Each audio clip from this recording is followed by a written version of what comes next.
Hey everybody, it's December 20th, the morning market rundown here. Let's get into this price action. So we can see here on the daily time frame, price got hammered inside day, gapping down.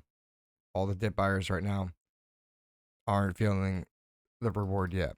So we'll see if this can start to stabilize down in this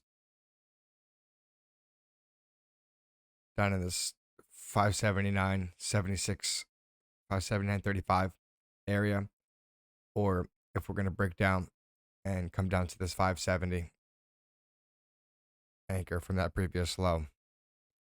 So we could see that previous low just above that 200-day moving average. That caused a bid here. Pull back to the 20-day moving average, 50-day moving average, and continuation. So our 20-day moving average is starting to decline, and our 50-day moving average,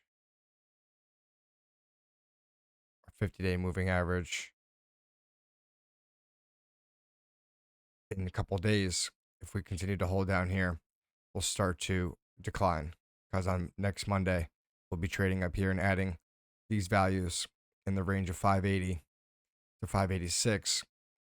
So if we continue to add prices down here next year, that 50-day moving average will start to decline as well. So we'll have a 20-day moving average declining and a 50-day moving average declining. And then back to the intermediate time frame, we'll be having a 5-day moving average decline. So we could see we have, I'm going to actually just clean up all these drawings, get rid of all the drawings now. And we could have our daily VWAP, 2-day VWAP, and our week-to-date VWAP. So we're gapping down. So perhaps maybe we see a quick little flush out just to that 579 level that we discussed right here. So that would be daily S1, and zooming this out would be this previous level of resistance could act as support. That doesn't hold. Perhaps this 572, 571.03 area holds. So what that looks like on the daily time frame is ironically that low or that pivot VWAP. So those are the two key levels: 579, 571.03, and then that continues to fail that 5-day moving average. This area is also the 61.8% retracement so far from this push up, this pullback into this anchor. So perhaps this is the magnet here where it wants to at least catch a nice decent bounce to get some buyers and then maybe start to stabilize and get some change in character to get continuation up, or actually just continue to fall.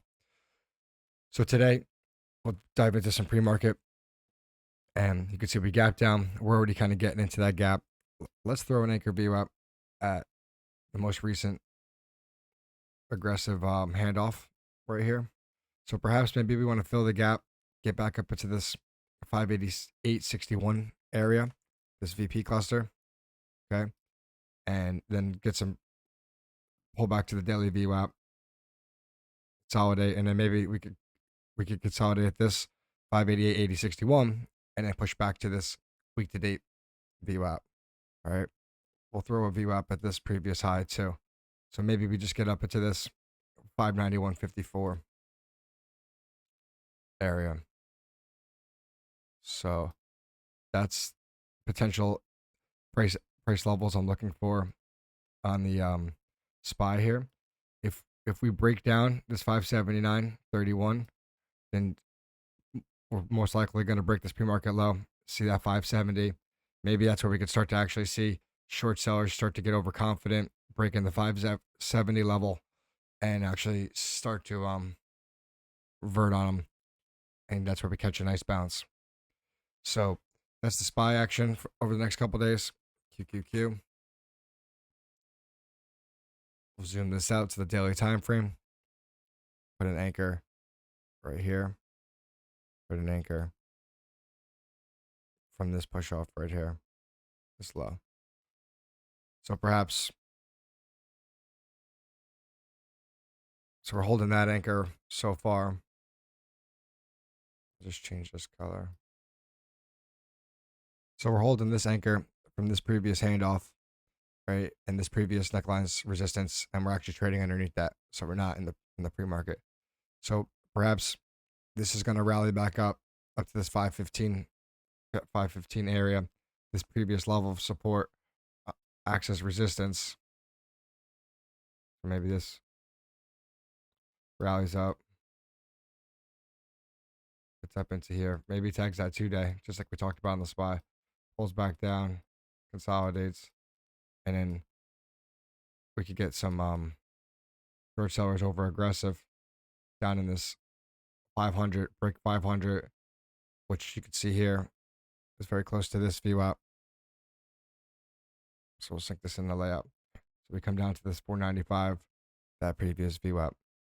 So perhaps we get some action like this, or if we come back here and we hold this daily VWAP, then maybe that could give us evidence that this bounce is going to be more sustainable. And then we got an anchored VWAP from that previous low. Anchor VWAP from this low would be acting as a guardrail as well.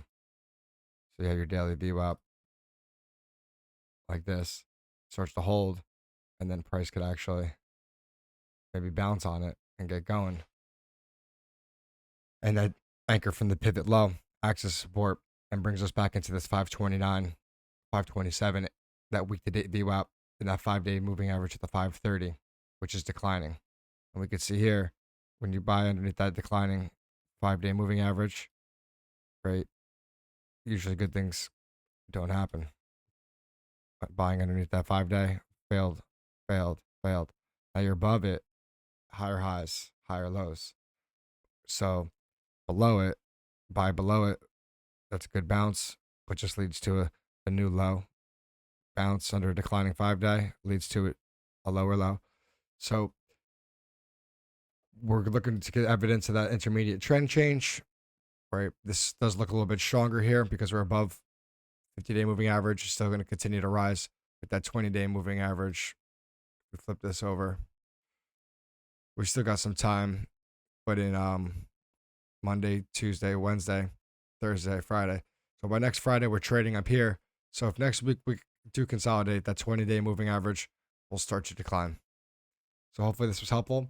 If you like these kind of analysis, this price action rundown, please like and subscribe.